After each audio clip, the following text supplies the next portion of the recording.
আবহাওয়ার খবর। সাগরের উপর তৈরি হচ্ছে গভীর নিম্নচাপ। আজ সকাল থেকে তা পরিণত হতে পারে ঘূর্ণিঝড়ে। আর তার জেরেই কলকাতা সহ দক্ষিণবঙ্গের জেলাগুলিতে ভারী বৃষ্টির পূর্বাভাস দিয়েছেন আলিপুর আবহাওয়া দপ্তর। সঙ্গে ঝড়েরও। আগামীকাল রবিবার 24 পরগনায় অতি ভারী বৃষ্টির সঙ্গে 100 থেকে 110 কিলোমিটার গতিতে বইতে পারে ঝোড়ো হাওয়া। দুই জেলায় লাল সতর্কবার্তা জারি করেছেন আবহাওয়া দপ্তর। রবিবার কলকাতায় ঘন্টায় 80 থেকে 90 কিলোমিটার গতিতে ঝড়ের সম্ভাবনা। সঙ্গে ভারী থেকে অতি ভারী বৃষ্টির জন্য কমলা সতর্কতা জারি রয়েছে।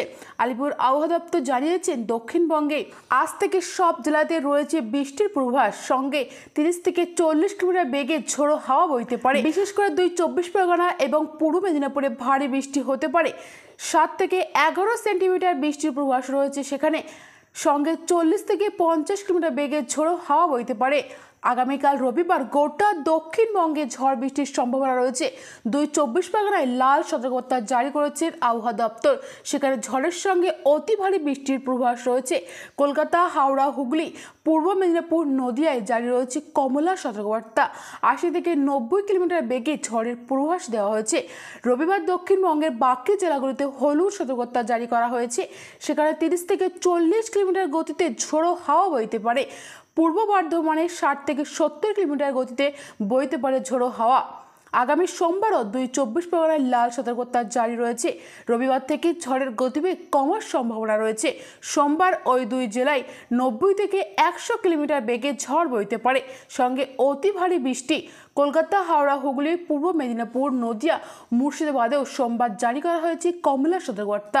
ঘন্টায় 70 থেকে 80 কিলোমিটার গতিতে বইতে পারে ঝড়। সেখানে ভারী থেকে অতি ভারী বৃষ্টি হতে পারে বলে জানিয়েছেন আবহাওয়া দপ্তর। দক্ষিণের বাকি জেলায় জারি রয়েছে হলুদ সতর্কবার্তা। সেখানেও ঝড়ের সঙ্গে ভারী বৃষ্টির পূর্বাভাস দিয়েছেন আবহাওয়া দপ্তর। 27 মে সোমবার সকাল পর্যন্ত মৎস্যজীবীদের সমুদ্রে যেতে বারণ করা হয়েছে। যারা সমুদ্রে গিয়েছেন তাদের ফিরে আসতে বলা হয়েছে। গত শুক্রবার আলিপুর আবহাওয়া দপ্তর জানিয়েছেন, পশ্চিম, মধ্য এবং সংলগ্ন দক্ষিণ বঙ্গোপসাগরে যে সুস্পষ্ট নিম্নচাপ অঞ্চল তৈরি হয়েছিল তার নিম্নচাপে পরিণত হয়ে গিয়েছে এবং গত 12 ঘন্টায় আরও পূর্ব দিকে এগিয়ে এসেছে। এই মুহূর্তে নিম্নচাপের অবস্থান মধ্য বঙ্গোপসাগরে। হাওয়া অফিস জানিয়েছে, আগামী কয়েক ঘন্টার মধ্যেই এই নিম্নচাপ আরও উত্তর পূর্ব দিকে অগ্রসর হবে এবং আজ সকালের মধ্যেই তা ঘনীভূত হয়ে ঘূর্ণিঝড়ে পরিণত হবে। বঙ্গোপসাগরে ঘূর্ণিঝড় তৈরি হলে তার নাম হবে রেমাল। আজ সন্ধ্যার মধ্যে এটি প্রবল ঘূর্ণিঝড়ের আকার নিতে পারে বলে জানিয়েছেন আবহাওয়া দপ্তর।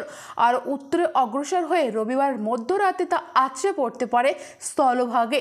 বাংলাদেশের খেপুপাড়া এবং সংলগ্ন পশ্চিমবঙ্গের সাগর দ্বীপের উপকূলে সর্বশক্তি নিয়ে আছড়ে পড়তে পারে ঘূর্ণিঝড়। স্থলভাগে ঢোকার সময় তা প্রবল ঘূর্ণিঝড় হিসেবে থাকবে, এমনটাই সূত্রের খবর। সো ফ্রেন্ডস, এই ছিল আজকের ভিডিওটি ভালো লাগলে অবশ্যই লাইক, কমেন্ট, শেয়ার করবেন এবং পরবর্তী ওয়েদার আপডেট পেতে চ্যানেলটিকে সাবস্ক্রাইব করুন। Thank you friends, thank you for watching.